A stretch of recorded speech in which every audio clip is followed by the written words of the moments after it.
அற்புதமான வாய்ப்பு கொடுத்த பிரம்மரிஷி பத்ரிஜிக்கு நன்றி தெரிவிச்சுக்கிறேன். மகாவதார் ஃபவுண்டேஷனுக்கு நன்றி தெரிவிச்சுக்கிறேன். பழனியப்பன் சாருக்கு நன்றி தெரிவிச்சுக்கிறேன். தேங்க்யூ. நான் இன்னைக்கு பேச போறது வந்து சாரே சொல்லிட்டார், கபீர்தாசர். கபீர்தாசரை பத்தி தான் நான் இன்னைக்கு பேச போறேன். கபீர்தாசர் வந்து ரொம்ப ஒரு பெரிய மகான். ஆனா அவரோட வாழ்க்கை வந்து பாத்தீங்கன்னா ரொம்ப எளிமையா வாழ்ந்தார்.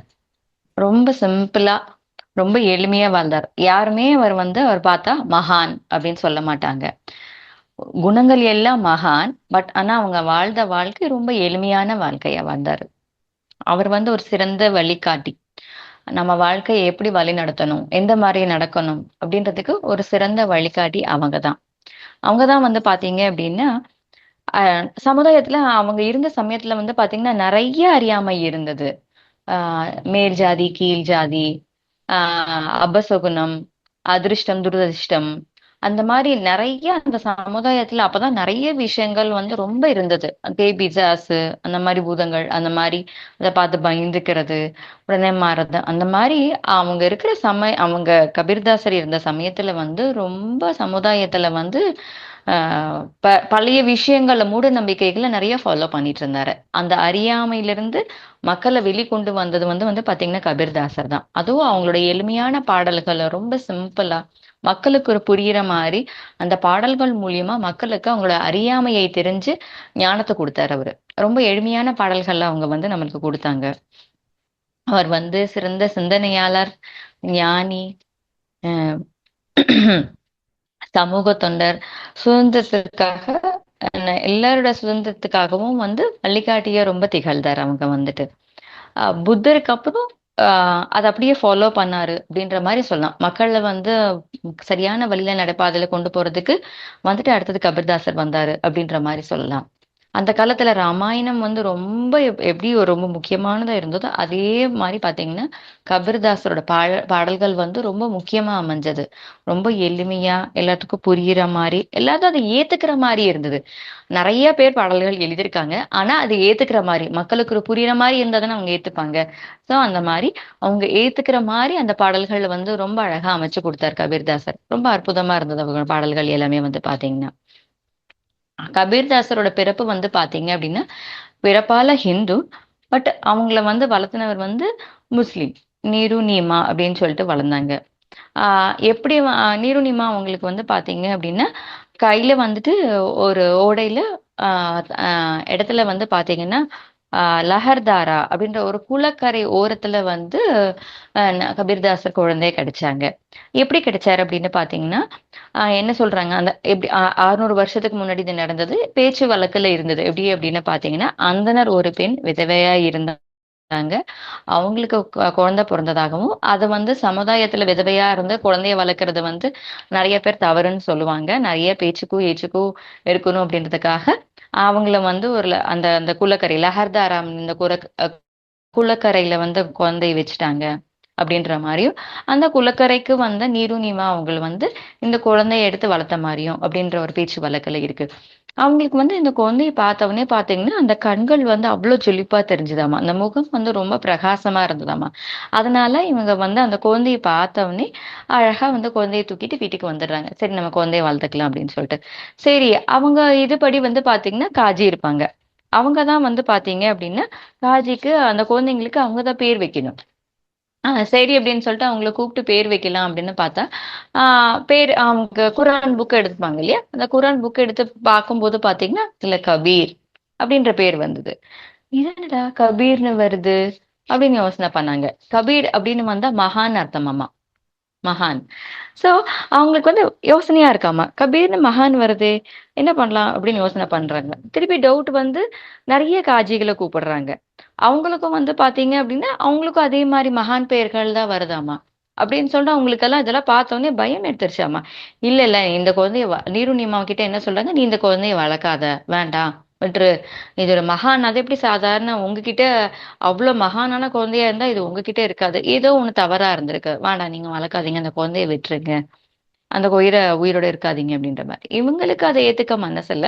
அதனால இவங்களே அந்த குழந்தைய வந்துட்டு கபீர்ன்ற பேர் தானே வந்தது, நம்ம கபீர்ன்ற பெயர் சூட்டியே வளர்க்கலாம் அப்படின்னு சொல்லிட்டு கபீர்ன்ற பேர் சூட்டி வந்து அந்த குழந்தைய அவங்க அழகா வளர்க்குறாங்க. ஸோ அப்பவே வந்து பாத்தீங்கன்னா கபீர் வந்து பாத்தீங்கன்னா இந்து முஸ்லீம் அந்த ரெண்டு பேருக்கும் வந்துட்டு ஒரு இணைப்பு பாலமா வந்து வந்திருக்காரு அப்படின்ற மாதிரி சொல்லலாம்.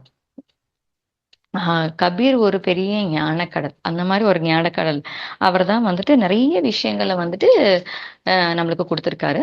அவரு ஸ்கூலுக்கெல்லாம் போனதில்லை. ஏன்னா நீரு நீமா வந்து அவங்க வந்து பாத்தீங்கன்னா ரொம்ப எளிமையான குடும்பத்துல வந்தவங்க. அவங்கள வந்து அந்த மதர்சா அப்படின்னு சொல்லுவாங்க. மதர்சா அந்த பள்ளிக்கு அனுப்புறதுக்குன்னா பணம் கொடுத்து அந்த ஸ்கூலுக்கு அவங்களுக்கு கொடுத்து தான் அனுப்பணும். அதுக்கு கூட இவங்க இல்லாதனால அவங்க அனுப்பல. ஆனா ஸ்கூலுக்கு போகாமயே எங்கேயும் போகாமயே இவங்களுக்கு வந்து அழகா வந்துட்டு எல்லாமே அவருக்கு தெரிய வந்ததாமா. சோ நம்மளுக்கு தெரியலையே ஞானம், அவங்களுக்குள்ள இருந்த ஞானம், ஞானம் வர்றதுக்கு புத்தக படிப்பு தேவையில்லை அப்படின்றதுக்கு கபீர்தாசர் ஒரு அற்புதமான ஒரு உதாரணம் நம்ம நம்ம சொல்லலாம்.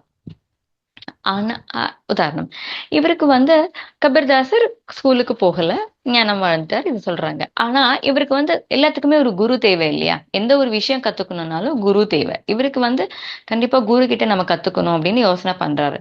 சரின்னு சொல்லிட்டு அங்க வந்து ராமானந்தர் அப்படின்னு இருந்தாரு. அவர்கிட்ட போய் கத்துக்கலாம், சுவாமிகள் இருந்தாரு, அவர்கிட்ட போய் கத்துக்கலாம் அப்படின்னு சொன்னா அப்பவே நம்மளுக்கு தெரியும் மகாபாரத காலத்திலேயே கர்ணனுக்கே வாய்ப்பு கிடைக்கல அந்த குளத்துல பிறக்காதனால. இப்ப இவருக்கு மட்டும் கிடைக்குமா? கிடைக்கல. இவர் வந்து ஏத்துக்க மாட்டாரு அப்படின்னு சொல்லிட்டு என்ன பண்ணலாம், ஆனா இவர் தான் குருவா ஏத்துக்கணும் அப்படின்னு நினைக்கிறாரு. அதுக்காக வந்துட்டு போய் நிக்கிறாரு. என்ன பண்ணலாம் அப்படின்னு யோசனை பண்றாரு. அவர் எப்பயுமே வந்து பாத்தீங்கன்னா அவர் தினமும் குளக்கரையில குளிச்சுட்டு வந்து படிக்கட்டுல ஏறி வருவாரு. சரி, இவர் வந்து அந்த தெரிஞ்சுக்கணும் அப்படின்றதுக்காக அந்த குளக்கரை படிகள் இருக்கும் இல்லையா, அந்த இடத்துல இவங்க வந்து கபீர் வந்து படுத்துடுறாரு. படுக்கும்போதும் வந்து பாத்தீங்கன்னா சுவாமிகள் வந்து ராமானந்தர் ஏறி வராரு. இவர் படுத்துட்டு இருக்கும்போது தெரியாம டக்குன்னு கால்ல பட்டவனே என்ன சொல்றாரு, ராம் ராம் அப்படின்னு சொல்றாரு. உடனே இவருக்கு அதுதான் ஓகே, இதுதான் என்னோட குரு மந்திரம் அப்படின்னு சொல்லிட்டு ராம் ராம் ராம் ராம் ராம்னு சொல்ல ஆரம்பிச்சிடுறாரு. ஸோ டோட்டலா அதுக்கப்புறம் ஒரு குரு மந்திரம் வந்து பாத்தீங்கன்னா ராம் ராம் தான். இவரோட வந்து வாழ்க்கை வந்து பாத்தீங்கன்னா ரொம்ப எளிமையான வாழ்க்கை. நெசவு தொழில் வாழ்ந்து அதுல வந்து வருமானத்தில் ரொம்ப எளிமையா வாழ்ந்தாரு. இவருக்கு ரொம்ப இவரு அடுத்த ரொம்ப முக்கியமான விஷயம் இவர் வந்து ஃபாலோ பண்ணது என்னன்னு சொன்னீங்க பாத்தீங்கன்னா, விலங்குகளுக்கு துன்பப்படுத்தக்கூடாது. நம்ம எந்த விலங்குகளுக்கும் துன்பப்படுத்தக்கூடாது. எல்லாத்துக்கிட்டுமே அன்பு கொடுக்கணும். அன்போட தான் நேசிக்கணும். எல்லாமே நம்மளுக்கு அன்பு தான். அன்பு ரொம்ப நம்மளுக்கு அன்பு தான் நம்மளுக்கு ஆதாரம். அதுதான் ரொம்ப முக்கியமானது. அப்படின்னு சொல்லிட்டு அன்பையே வந்து இவர் வந்து பிரதானமா வந்து கொண்டு வந்தார் இவர் வந்து. இவர் மெயினா கொண்டு அதுல அன்பு எல்லாத்துலயும் நம்ம அன்போடு இருக்கணும். இவர் வந்து மெயினா கொண்டு வந்து பாத்தீங்கன்னா அவர் வாழ்ந்த வாழ்க்கை வந்து பக்தி, ஞானம், யோகம், இந்த மூணு இதுலதான் வந்து அதுதான் ஃபாலோ பண்ணார் கபீர் வந்து. பக்தியா இருந்து அந்த பக்தியில இருந்து ஞானம் வந்து அந்த ஞானத்துல யோகமான வாழ்க்கையை வாழ்ந்தாரு. இவருக்கு அன்பு தான் கடவுள், அன்பே சிவம் அப்படிதான் இவர் சொல்வார். அன்பு வழியில தான் நம்ம வந்து இறைவனை அடைய முடியும் அப்படின்னு சொல்லிட்டு ரொம்ப அழகா அவர் நம்மளுக்கு எல்லாத்தையுமே நிறைய அந்த ஞான நூல்கள் மூலியமா நம்மளுக்கு அவர் சொல்லி கொடுத்திருக்காரு. இன்னொரு முக்கியமான விஷயம் அவர் அழகா என்ன சொல்றாருன்னு பாத்தீங்கன்னா, அன்பு செலுத்த தெரிந்தவனே மனிதன். அந்த மனிதன் தான் எல்லாத்தையும் கட்டுறதுக்கு சமம். இல்லைன்னா அவன் மனிதனே கிடையாது அப்படின்னு சொல்றாரு. ஆஹ் கற்றலான மனிதன் மட்டும்தான் கரெக்டா நடந்துப்பாங்க. சோ நான் அன்பு எல்லாத்துக்குமே அன்பு செலுத்த தெரியணும். கோவமா இல்லாம நம்ம வந்து எந்த இடத்துலயுமே யாரையும் துன்பப்படுத்தாம அன்பு செலுத்துற நம்ம வாழ்க்கையில வந்து அன்பு செலுத்திக்கிட்டே இருக்கணும். எல்லா இடத்துலயும் அன்பு செலுத்திக்கிட்டே இருக்கணும் அப்படின்றத அவர் வந்து ரொம்ப ஆணித்தரமா சொன்னாரு அவர்கள் பாடல்கள்ல வந்து பாத்தீங்கன்னா. இவரோட பாடல்கள் வந்து பாத்தீங்கன்னா கபீர்வாணி அப்படின்னு வந்திருக்கு. ஒரு பெரிய காவியம் கபீர்வாணி அப்படின்னு சொல்லிட்டு. அதுல வந்து பாத்தீங்கன்னா எல்லாமே முக்கியமான வரிகளா தான் இருக்கு. ஒவ்வொரு வரிகளும் ரொம்ப முக்கியமானதாக இருக்கு. எந்த ஒரு வரிகள் எடுத்துட்டாலும் அது ஒரு காவியம்னே நம்ம சொல்லலாம். ஆஹ் ஒரு குறிக்கோள், எல்லா வரிகளையும் ஒரு குறிக்கோள் இருக்கும். சும்மா எந்த ஒரு வார்த்தையும் தேவையில்லாத வார்த்தைகளாக இருக்காது. எல்லாமே ஒரு அழகான வார்த்தைகளாக இருக்கும். ஒரு குறிக்கோளோட இதுவா தான் இருக்கும் அந்த இடத்துல. இதோட பாடல்கள் எல்லாமே வந்து நீதி, தர்மம், நியாயம், பக்தி, ஞானம் இதை சார்ந்ததாகவே இவரோட பாடல்கள் எல்லாமே அமைஞ்சிருந்தது இவருக்கு வந்து பாத்தீங்கன்னா. இவர் வந்து ஹிந்து முஸ்லிம் செய்யற தவறுகள் எல்லாம் வந்து கண்டனம் தெரிவிச்சார். என்னெல்லாம் தவறு செய்றாங்களோ, ஹிந்து என்ன தவறு செய்றாங்க, முஸ்லிம் என்ன தவறு செய்றாங்க, ரெண்டு பக்கமே பாரபட்சமே இல்லாம ரெண்டு பேருமே என்ன தவறு செஞ்சாங்களோ, இந்த குலத்துல எந்த தவறு செஞ்சாலும் அவர் சுட்டி காட்ட ஆரம்பிச்சார். அவர் அழகா அந்த மிஸ்டேக்ஸை வந்து வெளிப்படையா வந்து சொல்ல ஆரம்பிச்சார். அவர் வந்து ஆன்மீக கருத்துக்கள் வந்து எல்லாருக்கும் புரிகிற மாதிரி ரொம்ப எளிமையான விஷயங்களை சொல்லி கொடுத்தாரு. இவரோட சமயத்துல ரொம்ப பெரிய விஷயம் என்னன்னு பாத்தீங்கன்னா, மொழி, மதம் அப்படின்ற விஷயத்துல 2 பேருமே 2 இனங்களா பிரிச்சு வச்சிருந்தாங்க. மொழி, தமிழ் பேசுறவங்க, ஹிந்தி பேசுறவங்க. ஆ ஹிந்து, முஸ்லிம். இந்த மாரி வந்து பாத்தீங்கன்னா, நெறைய பாகுபடுத்தி வச்சிருந்தாங்க. இதனால வந்து மக்களுக்கு வந்து ஜாதி உணர்வு நெறைய இருந்தது. அத வச்சு நெறைய பேர் வந்து அந்த அறியாமையில நம்மளுக்கே தெரிஞ்சு. அப்பவே அந்த காலத்திலேயே வந்து இவங்களெல்லாம் பிரிச்சு வச்சு அந்த அறியாமைய வந்து அது மேல இருக்கிறவங்க வந்து யூஸ் பண்ணியிருக்காங்க. இவங்க ஜாதின்ற பேர்ல அறியாமைய கொண்டு வந்து, மேல் ஜாதி, கீழ் ஜாதி அந்த மாரி கொண்டு வந்து, இந்து, முஸ்லிம்ன்ற மாரி கொண்டு வந்து, அந்த மாரி பிரிவினை கொண்டு வந்து, மேல இருக்கிறவங்க வந்து அது ரொம்ப அவங்களுக்கு தேவையான விஷயங்கள அத அவங்க எடுத்துக்கிட்டு அத யூஸ் பண்ணாங்க. கபீர்தாசர் தான் வந்து எல்லாத்துக்குமே அத வந்து புரிய வச்சாரு. இது சாதி ஒழிஞ்சா மட்டும்தான் எல்லாருமே நல்லா இருக்க முடியும். நம்ம அதுக்காக பறக்கல. அப்படின்னு சொல்லிட்டு ஒற்றுமையா வாழணும். அப்படின்றத ரொம்ப வந்து கட்டாயப்படுத்தி, ரொம்ப அத்தியாவசியப்படுத்தி அவங்க சொன்னாங்க. ஆ ஆ நான் சிவப்பு கலர் இருந்தா மேல் ஜாதி, கருப்பு கலரா இருந்தா கீழ் ஜாதி அப்படிலாம் சொல்லிட்டு இருந்தாங்க. அந்த மாரிலாம் கிடையவே கிடையாது. பிறப்புல எப்படி வரும் மேல் ஜாதி, கீழ் ஜாதின்னு வரும்? எப்படி வரும் நம்மளுக்கு? ஆ நம்ம அப்பா வேதங்கள்லாம் கத்துக்கிட்டா வேதங்கள்லாம் கத்துக்கிட்டோம் அப்படின்னு பார்த்தீங்க அப்படின்னா, மேல் ஜாதி. வேதங்கள் இல்லாதவங்க நார்மலான பொறந்தவங்க வந்தா கீழ் ஜாதி. அப்படிலாம் கிடையவே கிடையாது. என்ன குழந்தை வளரும்போதே வந்துட்டு, அது என்ன வேதங்களோடயா பிறக்குது? அந்த மாரியாவா தாங்க. இல்ல அப்படின்னு சொல்லிட்டு வேற குலத்துல பொறக்கணும் அப்படின்னு சொல்லிட்டு வரும்போதே வந்துட்டு, அவங்களுக்கு வந்து முஸ்லீம் செய்வாங்க இல்லையா? அந்த அ குழந்தை பொறந்தவனே சுன்னத் செய்வாங்க. அந்த மாரிலாம் நெனச்சா குழந்தை பொறக்குது. உள்ள இருக்கும்போதே கிடையவே கிடையாது. இயற்கையா, அழகா அது தானா அந்த குழந்தை வளருது. ஆனா நம்மளா அவங்கள வந்து கிரியேட் பண்ணிட்டோம். இவங்க வந்து இந்த குழந்தை வந்தா ஹிந்து, முஸ்லீம் அத வேறுபாடு படுத்தி, பாகுபடுத்தி, வித்தியாசப்படுத்தி, அந்த பிறப்புல வந்து நெறைய வித்தியாசப்படுத்தி கொண்டு வந்தாங்க. ஆனா கபீர்தாசர் தான் வந்துட்டு, அத வந்து ரொம்ப அழகா வந்துட்டு, அப்படி எதுவுமே கிடையாது. அது எப்படி முடியும்? அது சாத்தியமே கிடையாது. அந்த மாரிலாம் இல்ல. அ அப்படின்ற ரொம்ப இதா சொன்னாங்க. நம்ம இதுல வந்து பூசாரின்னு சொல்லுவோம். அந்த இதுல வந்து மேல இருக்கிறவங்க வந்து சொல்லுவாங்க. அவங்க எல்லாமே வந்து பார்த்தீங்க அப்படின்னா, அவங்களோட தேவைகளுக்காக என்ன தெரியணுமோ அவங்களுக்கா ஓ கட்டாயத்த கொண்டு வரணும் இல்லைங்களா? இவங்க சேரக்கூடாது. இவங்களோட அவங்கள அண்டக்கூடாது அப்படின்றதுக்காக, அவங்களா ஒரு சின்ன அவங்களுக்கா ரூல்ஸ் போட்டுக்கிட்டாங்க. அவங்க அவங்க இஷ்டத்துக்கு ரூல்ஸ் போட்டாங்க. நேச்சுரலா அமைஞ்ச ரூல்ஸ் எதுவுமே கிடையாது. அவங்களா அந்த ரூல்ஸ் போட்டுக்கிட்டாங்க. இப்படி ஃபாலோ பண்ணணும், அப்படி ஃபாலோ பண்ணிட்டு. அதுக்கு அடுத்தடுத்து வந்த மக்கள் என்ன சொல்றாங்க, இவங்க பூசாரி, இவங்க சொன்னா கரெக்ட்டா இருக்கும். இவங்க இதுல பெரியவங்களா இருக்காங்க. காஜி சொன்னா கரெக்ட்டா இருக்கும். அப்படின்றத அடுத்தடுத்து அடுத்து ஃபாலோ பண்ணிட்டே வந்துட்டாங்க. அவங்க எதுவுமே யோசனை பண்ணவே இல்ல. ஆனா கபீர்தாசர் தான் வந்து அந்த அவங்க செஞ்ச தவறு எல்லாமே வந்து திருத்துனாங்க. எல்லாருமே ஒண்ணுதான். யாருமே இந்த ஜாதி, மதம், பேதம் கிடையாது. எந்த வித்தியாசமே கிடையாது. எல்லாருமே ஒண்ணுதான் அப்படின்றத அவர் சொன்னாரு. அஹ் நம்ம வந்து பாத்தீங்கன்னா அப்படின்னா நம்மளோட நமக்குள்ளதான் கடவுள் இருக்காரு. நம்ம மனசுலதான் கடவுள் இருக்காரு. நமக்குள்ளதான் கடவுள் இருக்கிறாரு. நம்ம செய்யற சம்பிரதாயத்தினால வித்தியாசப்படுத்தலாம் தவிர்த்து ஆனா நமக்குள்ளதான் கடவுள் இருக்காரு. அஹ் நம்ம இந்த உயிரை விட்டுட்டு போயிட்டோம் அப்படின்னா எல்லாருமே உயிருக்குள்ள இருக்கிறது எல்லாமே ஆன்மாதான். உயிர் பிரிச்சதுக்கு அப்புறம் எல்லாருமே சமம்தான் இல்லைங்களா? சோ அதே வந்து பாத்தீங்கன்னா நம்ம எல்லாருமே ஒரேதான், ஒன்றுதான். நமக்குள்ள இருக்கிறது ஆன்மா ஒன்றுதான். இதுல பாகுபாடே கிடையாது. எந்த ஒரு விஷயமே கிடையாது. ஹிந்து முஸ்லிம்ன்ற பாகுபாடு கிடையாது. எந்த ஒரு இதுவுமே கிடையாது அப்படின்றது ரொம்ப ஸ்ட்ராங்கா சொன்னாரு அவர் வந்து. இப்ப வந்து ஒரு வீடு இருக்கு அப்படின்னு பாத்தீங்கன்னா, அந்த வீடு எதுல ஆனது? மண்ணால ஆனது இல்லைங்களா? அந்த கீழ மண் இருக்கு. அந்த மண்ல வந்து பாத்தீங்க அப்படின்னா, அந்த அந்த கீழ மண் இருக்கு. அ இப்ப உயிர் பிரிஞ்சதுக்கு அப்புறம் எல்லாருமே மண்ணு கீழ தான் போவாங்க. அந்த மண்ண தானே எடுத்து குடமா செய்றாங்க. குடமா எடுத்து எல்லாருமே யூஸ் பண்ணிக்கிறாங்க. அந்த குடத்துல எதனா பாகுபாடு இருக்கா? அந்த மண்ணுல போனதுக்கு அப்புறம் எல்லாரும் சமம் தான். அதுல எப்படி பாகுபாடு இருக்க முடியும்? அந்த காலத்துல தண்ணி எல்லாம் நம்மளுக்கே தெரிஞ்சிருக்கும். இந்த தண்ணிய நீ தொடக்கூடாது. அங்க இருக்கிற தண்ணிய தொடக்கூடாது. அப்படின்றது ரொம்ப ஸ்ட்ராங்கா சொல்லிட்டு இருந்தாங்க. சோ இந்த இடத்துல கபீர்தார் சார் சொல்றாரு, அந்த மண்ணால ஆன குடத்த தான் நீங்க யூஸ் பண்றீங்க. அந்த மண்ணுக்குள்ளார அந்த குடத்த யூஸ் பண்றீங்க. அந்த குடத்துல வர்ற தண்ணிய எப்படி நீங்க பிரிச்சுக்கலாம்?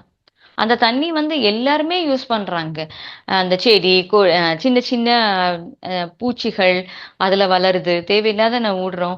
கழிவு நீர்கள் வருது. எல்லாமே வருது. எல்லாமே ஒரே தண்ணியோட தான் கலந்து போகுது. நீங்களா அந்த தண்ணீர தேவையில்லாத இடத்துல அந்த குளமா தண்ணியா பிரிச்சு சுத்தப்படுத்தி யூஸ் பண்றீங்க இல்லையா? ஆனா எல்லா இடத்துலயும் கலந்து தானே இருக்கு. அப்ப நீங்க எப்படி அந்த தண்ணிய மட்டும் யூஸ் பண்ணுவீங்க? ஆனா மனிதர்கள பிரிப்பீங்களா? தண்ணிய மட்டும் யூஸ் பண்றீங்க. அதோட எல்லாருமே இருந்த மண்ணை யூஸ் பண்றீங்க. இதுல மட்டும் பாகுபாடு இல்ல. எப்படி பாகுபாடு? அப்படின்றத அந்த தண்ணி, மண் இந்த மாரி எளிமையான விஷயங்கள சொல்லி அவங்களுக்கு புரிய வச்சாங்க. நீங்க வந்து எல்லாருமே சமம் தான். பாகுபாடு கிடையாது.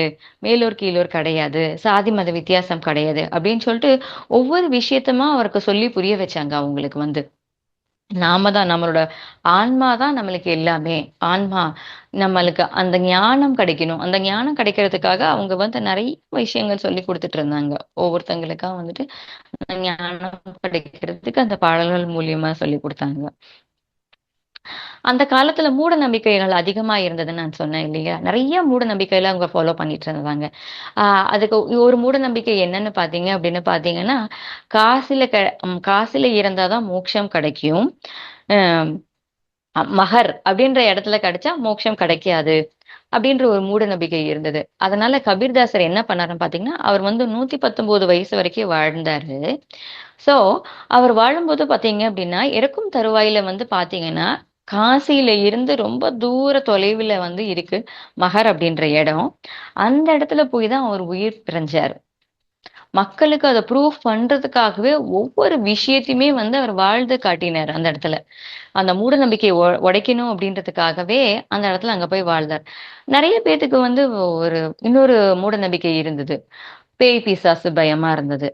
நெறைய பேருக்கு ஆசை நிறைவேறலாம். அவங்க வந்து பெ பூதமா மாறிடுவாங்க.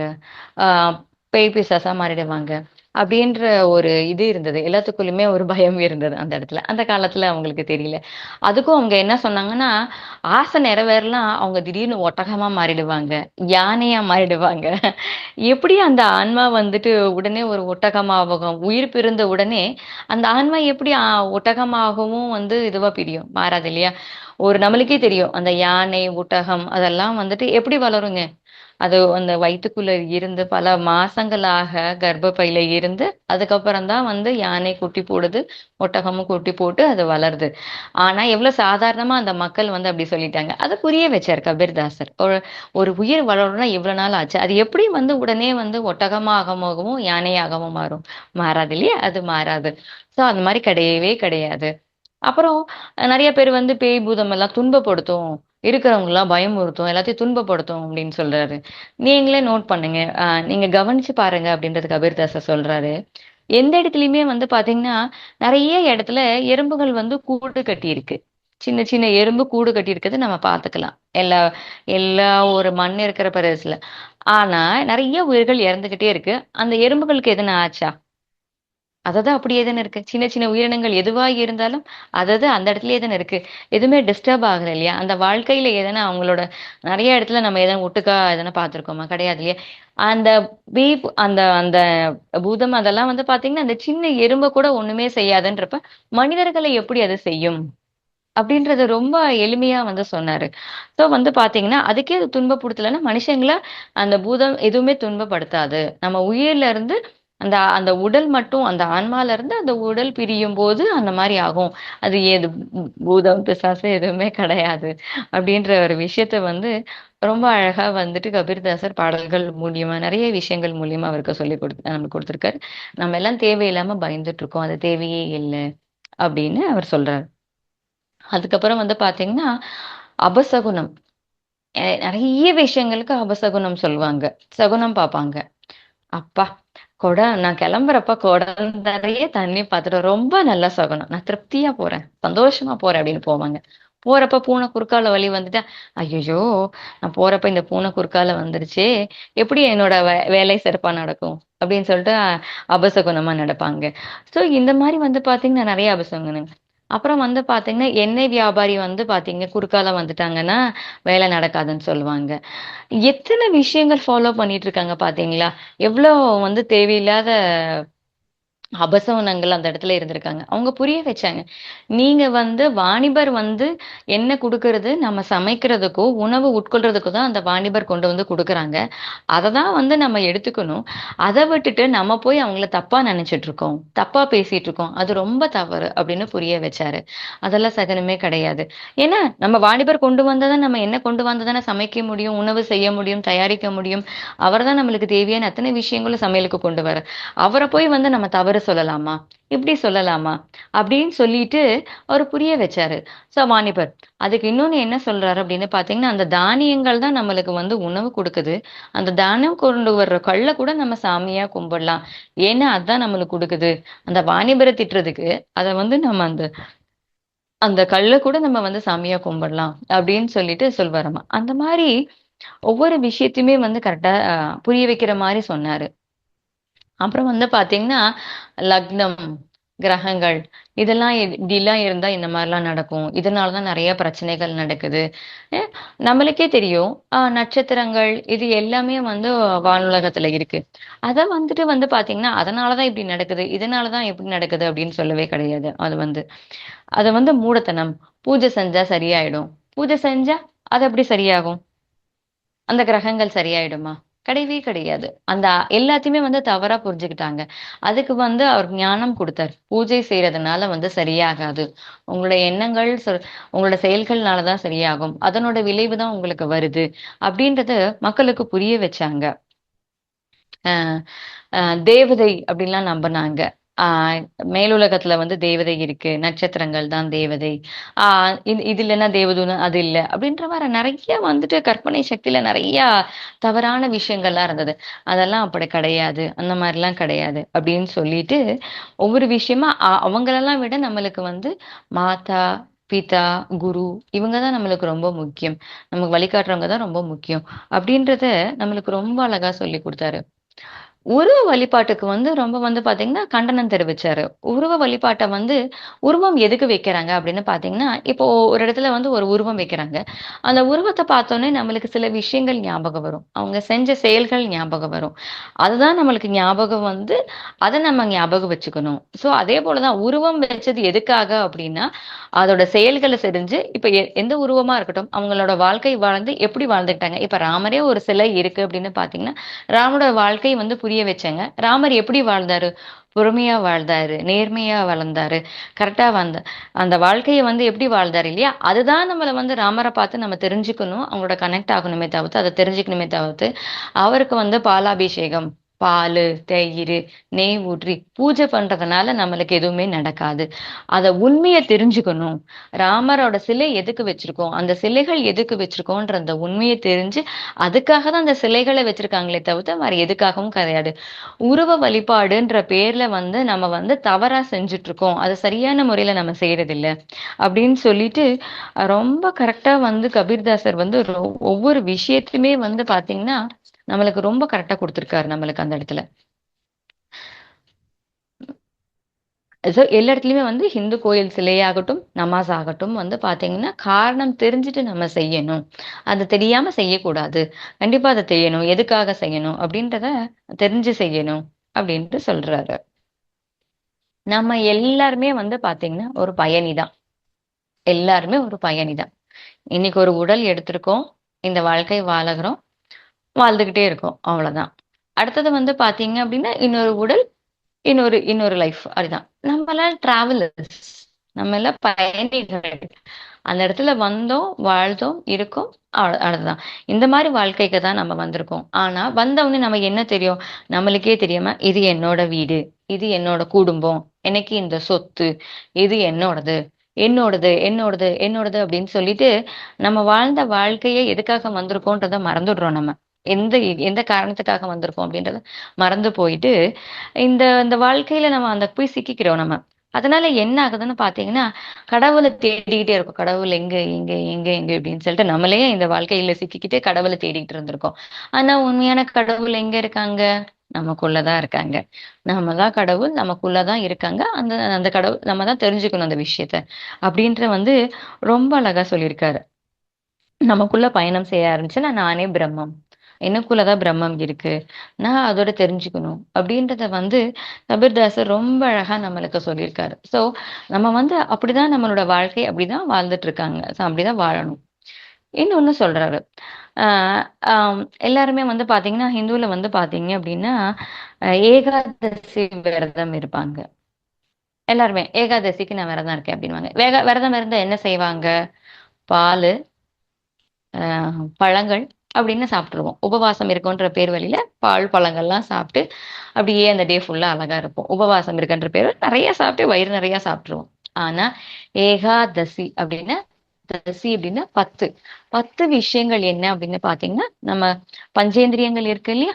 இந்த பஞ்சேந்திரியங்களை அடக்கி அந்த பஞ்சபூதங்கள் அந்த மாதிரி இருக்குங்க. இந்த கண், காது, மூக்கு அதெல்லாம் செவி வழியா நம்ம உள்ள இருக்கிறது பஞ்சபூதங்கள் அது ரெண்டையும் தெரிஞ்சுக்கிட்டு அறிஞ்சு அதை அடக்கி உள்ளுக்குள்ள இருந்து அதை கண்ட்ரோல் செஞ்சுட்டு அதுல இருக்கிறதா உபவாசம். அந்த தசங்களையும் வந்து இது இருக்கிறது தான் வந்து உபவாசம் இருக்கிறது. அதுதான் ஏகாதசி. அந்த மாதிரி அதையும் மறந்துட்டு இந்த மாதிரி இருந்துட்டாங்க.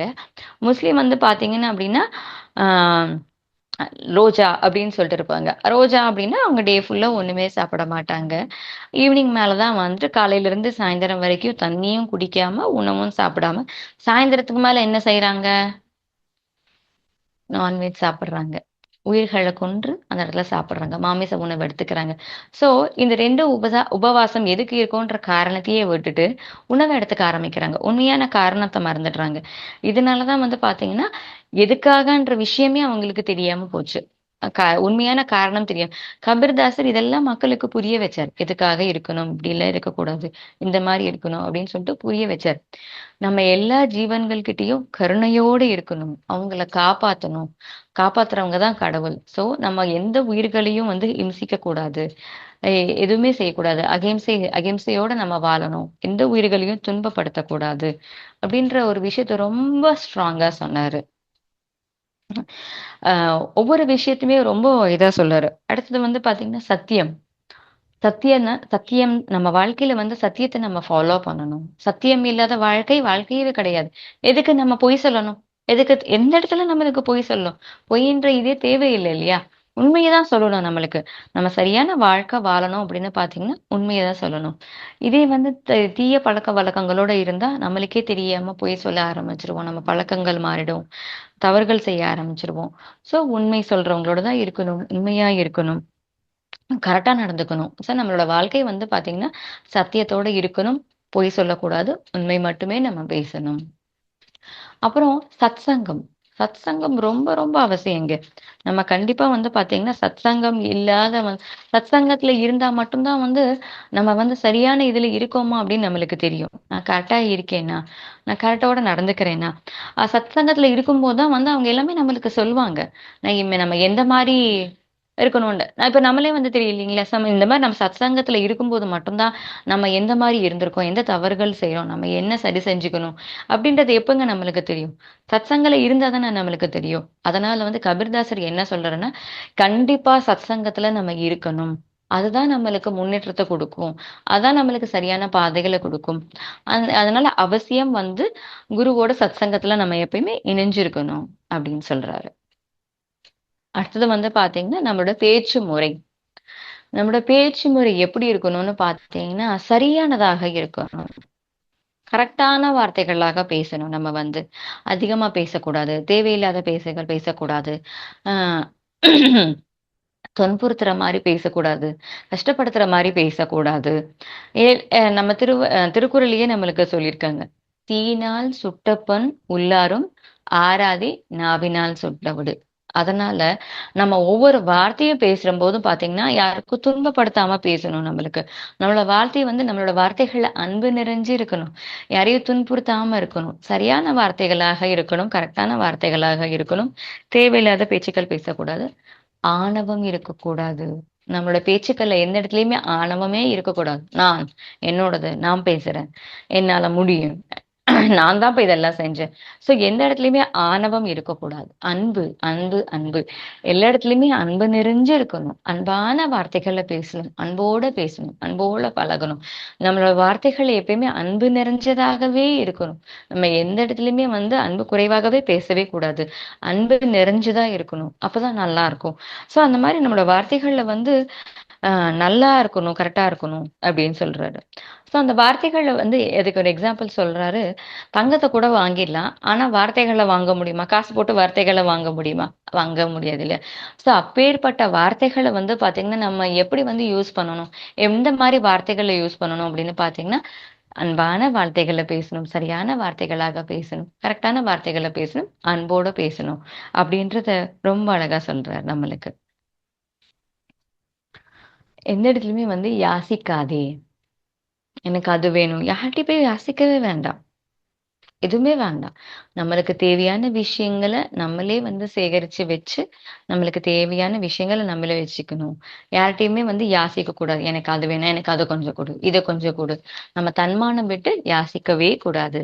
நம்மளுக்கு தேவையானத நம்மளே தையல்கள் செஞ்சு, இல்ல எப்படி சம்பாரிச்சோ, இல்ல எந்த மாரி செஞ்சோ, நம்ம தன்மானத்த விட்டு குடுக்காம, நம்ம வேலைகள செஞ்சு, நம்மளுக்கு தேவையானத வச்சுக்கிட்டு நம்ம இருக்கணும். யார்கிட்டயுமே யாசிக்க கூடாது. எதுவுமே கேட்க கூடாது.